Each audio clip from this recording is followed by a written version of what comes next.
Suzan-Lori Parks is here. She won this year's Pulitzer Prize for drama for her play Topdog, Underdog. She is the first ever African-American woman to receive the honor. Ben Brantley of the New York Times wrote, "The play vibrates with the clamor of big ideas, audaciously and exuberantly expressed. She demonstrates that she can shape a captivating narrative without sacrificing her high thematic ambitions."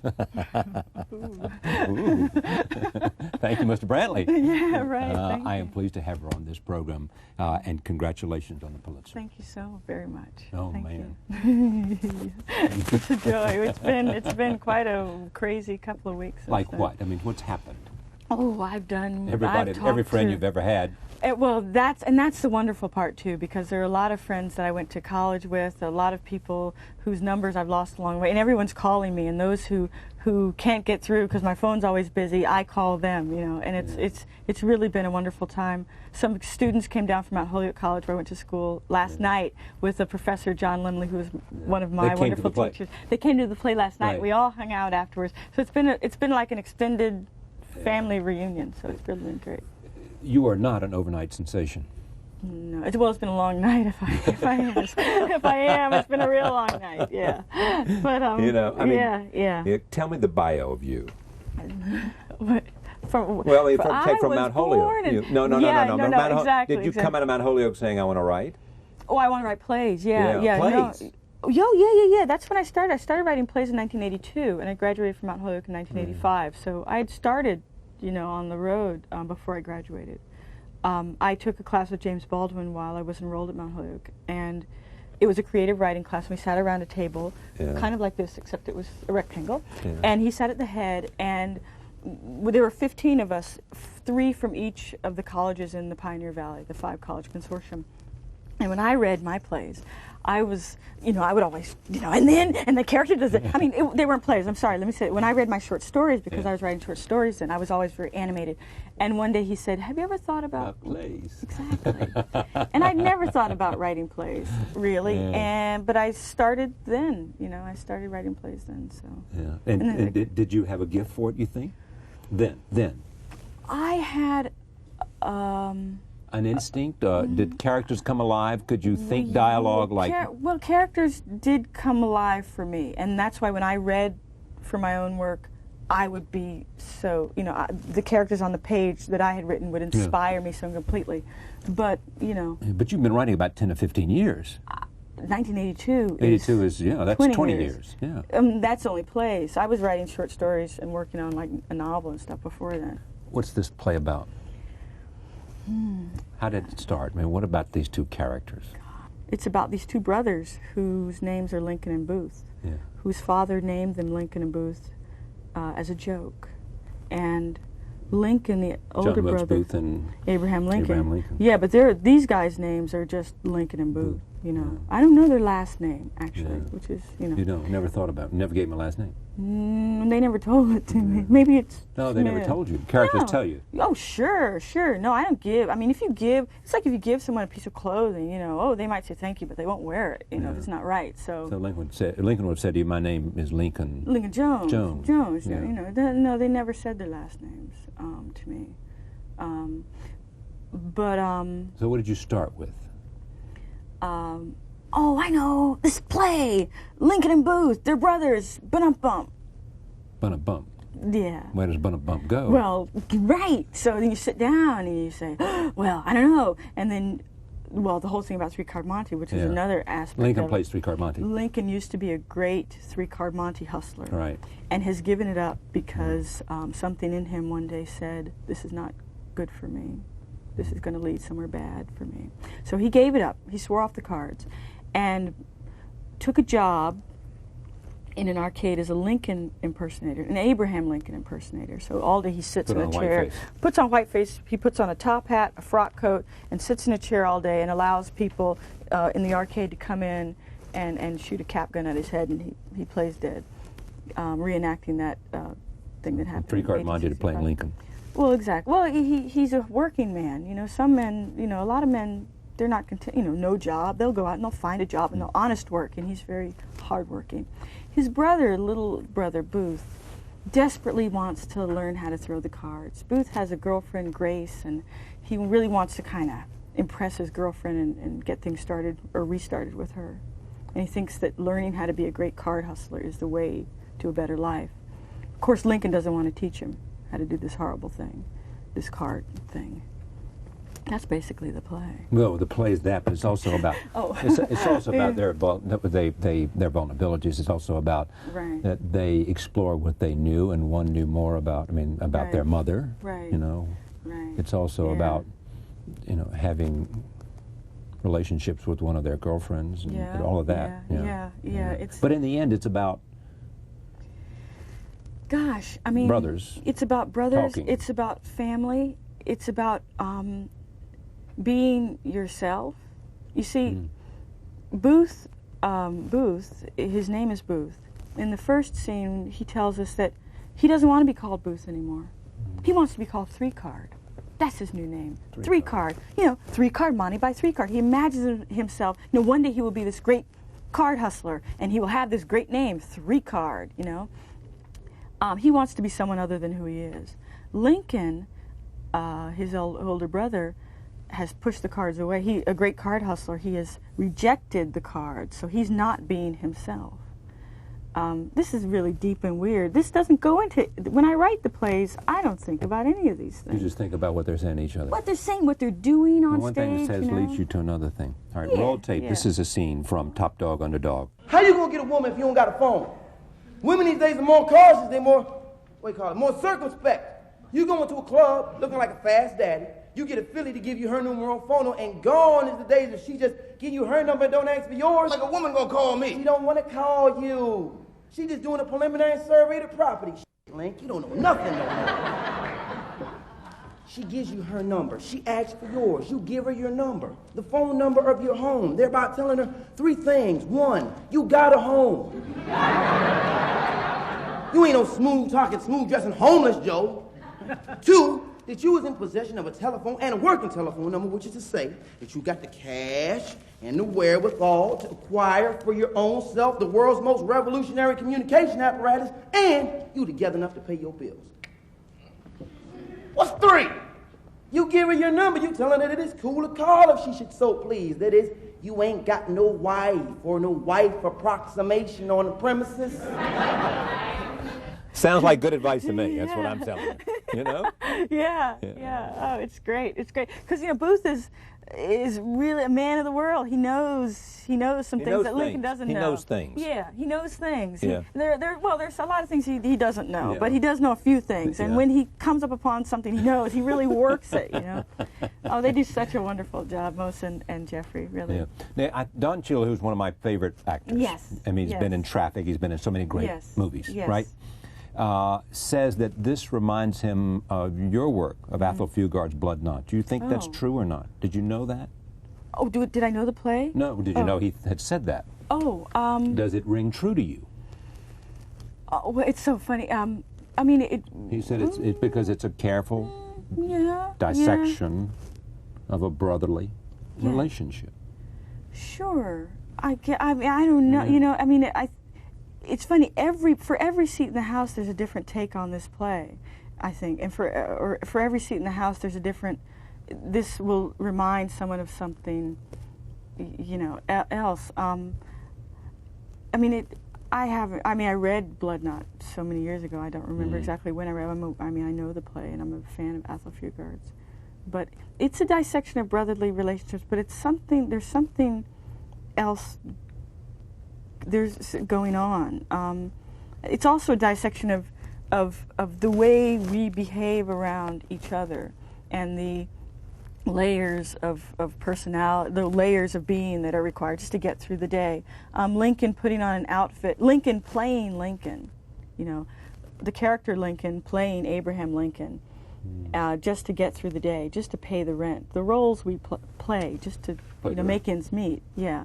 So there's a lot going on, and it depends. I watch it, so every night when I watch it, I come away with something different. And actors enhance your own insight into your own play. Oh, yes. Especially Don Cheadle, Mose Def, and Jeffrey Wright. Right. Oh, yes. Mose They Def teach does, me so much. All right, roll tape. This is a scene also. Booth tells Lincoln that if he doesn't want to be replaced by a robot at the arcade, he has to start acting a bit more realistic. Here it is. You gotta show your boss that you can do things a wax dummy can't do. Always too stiff with it. You gotta add spicy shit. Like what? Like when they shoot you, I don't know, scream or something. Scream? Try it, I'll be killed.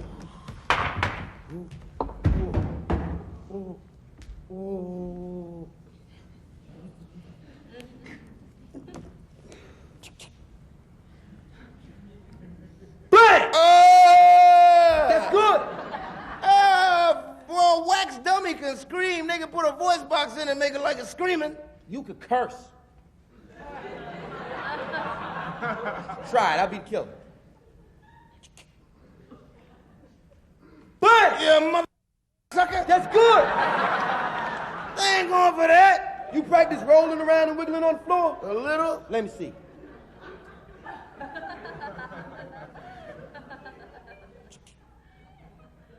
Bang!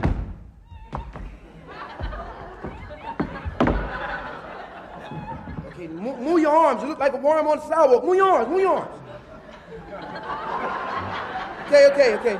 Now hold your head where I shot you something. Hold your head, hold your head. Now, scream. Look, a little tougher than that. You sound like you're fucking. Good. Okay, now look at me. Look at me. I am the assassin. I am Booth. Come on, man. You got to go all out. Let's play for Jeff.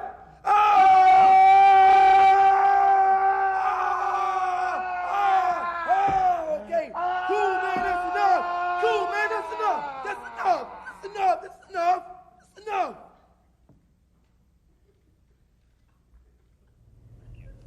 Voice is good. I love that part.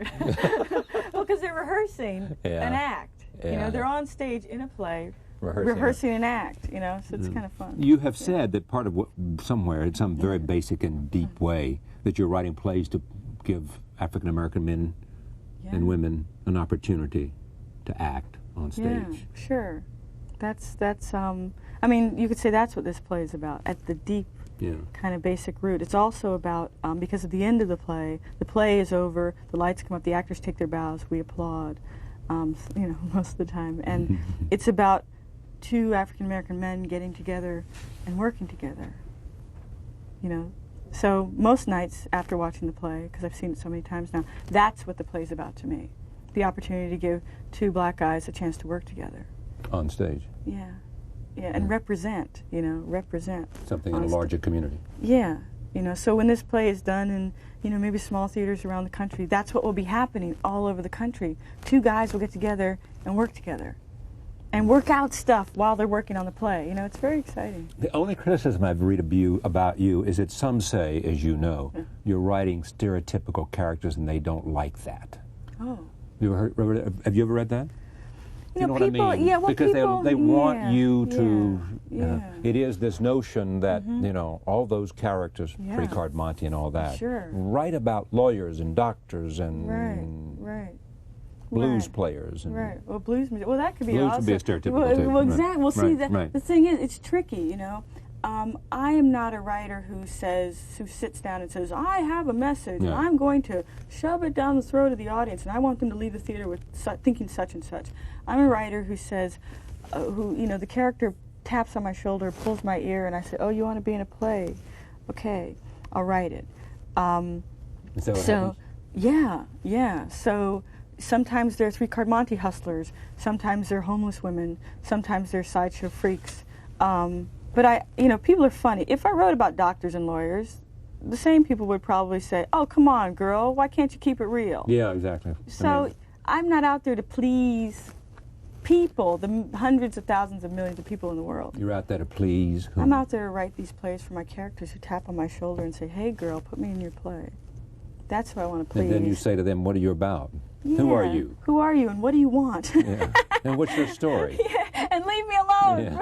I got these other characters over here. I'll get to you later. Right. So you they know, stand come back in line. later. Come back in a year or two. Well, maybe they I'm stand ready. in line. Sure, there's a line. They wait like planes on a runway. On a runway. They're waiting to take off, you know? Yes. So and they're saying, I'm bigger, I should be better, I've got more urgency. Put me ahead of the line. Well, then that's when they get. But they'd get there, too, if they could prove you to you. Sure. If they could say to you, listen, right. listen. Right. I can't wait. Don't Right. put me at the back of the line. I want to be Right. there now at the Right. top. Listen. And it won't take too long. It won't take too long. Just That give was me a Lincoln moment to Booth. tell you my story. That was Lincoln Booth. We won't. Wait, 3 days, Listen, girl. Come on, 3 let's days. hit it. Do Hey, okay, fine. We can get it done. Right. You and I together. Right. I'll tell you. Right. You know? Yeah, and I listen to them. That's who I want to please. That's who I write for, those people. Now, after you Yeah. put them on stage, Right. do they still live inside your head? Do No, they say, no, I am free. Free at last. I'm free. When you I'm get free. out- I'm free. No, I hand them over to the actors and the director, and I am free. take them and do what you... Sure, and they fly away. They go Yeah. away, and I Makes can, room for 2 more. Right, or more. Or more. I just finished a novel, you know. And that's many characters, yeah. So. And you're also into... Aren't you doing something with Toni Morrison's... Yes, Toni Morrison's novel Paradise. I am Is this for Oprah or something? Yes, Oprah Winfrey's company, Harpo Films. I'm adapting that wonderful novel Paradise into it's going to be a miniseries for television. So I'm doing the adaptation. But you're writing it. Well, I'm adapting the I know, novel. I mean, you know, that, so obviously. it's I realize yeah. you started with Tony's work. Yeah, but, oh yeah. but I mean, are you going to be directing it? Are you doing Oh, anything? no, I'm just writing. I You're just just like writing. to write. You know, I'll Yeah. write. And then, And what's the great passion for you? Just to continue to write these plays Yes. and make them good, better, and best? Write, period. I mean, I enjoy writing plays. I enjoy writing Short stories? screenplays, short stories. Is there a market for short stories? Oh, I don't know. It doesn't matter. I don't think Market's about the not market. You think about the work. Yeah. Oh, you know. Yeah. Can you work in different mediums at the same time? Sure. can Like you I just finished on the 6th of April, before we Yeah. opened the Topdog on Broadway, Yeah. I finished a draft of my novel. I said that was my plan, to finish it before we opened. I finished on the 6th of April. We opened on the 7th. So, yes, I can do... Well, I do many things at once, but I really only do one thing Yeah. at a time. You know, like now, we're talking. Yeah. That's all I'm doing. Well, me too. Right. Now, are you... Well, some people now, you know, they're, you know... Yeah, right. They're multitasking. Yeah, You do whatever you're doing at the moment. Right. And then I go and, you know, yeah, Then you go on. do something else or whatever. Yeah. Do you feel urgency about work? I feel urgency, but I also feel that I have plenty of time to do whatever I'm supposed to do, Which is? you know, which is right, you know. And I also, when I feel nervous or you have to hurry, I actually slow down. I tell my students at CalArts, slow down to go faster. So I physically slow down. To go faster. Yeah, I mean, I don't know why, but it works for me, so. You won a MacArthur Genius Award. Yes, That's a lot of money. yeah. What are you going to do without money? Well, None of my business is the answer. But, none of your yeah, goddamn yeah, business. but I mean, but it's No, nice no. to have there to... Yes, but I'm not going to quit teaching. I mean, all the people... Why do you teach? You should be writing. Oh, I am. Yeah, I know. I'm writing. But No, teaching, does teaching give you something? Well, Or is it it's you tricky, giving you know? something? Well, it's both. It's both. It's what's really nice is to, you know, you go in and you talk to my graduate students about the basics, Yeah. you know, and it's wonderful. I enjoy teaching. Girl 6, a film by Yes. Spike Lee. Yes. About. About phone sex. Right. Or about a woman who does phone sex to pay her rent. How's that? Yeah. And, but likes it in the end. Oh, Sort of. sure. She does. Yeah, she doesn't hate It's it. not just an act No. all the time. No. It invades her life. Yeah. This came about because... Because Spike Lee, we were having a meeting and we were walking down the street and Spike said, "You want to write something for me?" You know. And That's I what said, Spike would say. Yeah, right. It's like, you know, it's kind You of do something for me. Yeah, you want to write something? Well, no, you want to write something so we can do it together. Yeah. And I said, sure, I'll write something for you. And he said, "You got any ideas?" You know. And I said, "Yeah, I have a lot of ideas, but I know What? you have ideas." No. Yeah. No, I wasn't going to tell him any of my Uh, ideas. no. No, I wanted to hear what he had to say because I knew he had an idea. I knew he had it all planned. This conversation was driven by an idea Spike had. Yes, completely. And I knew that, even though he didn't No, think you I knew. knew it. Right. I could tell just by looking at him. So he says? So I said, "What's your idea?" And he says, "Phone sex." And I said, "Yeah, I could write about that." Yeah. And that was it. Yeah. That was the start of it. And it became a movie. It became a movie. It did. Aren't you doing something about the Harlem Globetrotters? Yes, for Called Disney. Hoops? Yes, For Disney? a musical. A musical. A stage musical, yes. This is great. Thank Congratulations on the Pulitzer Prize. you. Thank you so very much. It's really Thank you. nice. Thank you. I squealed. Are we done? We did. Suzan-Lori Yay. Parks, Pulitzer Prize for Topdog, Underdog. Thank you for joining us. See you next time.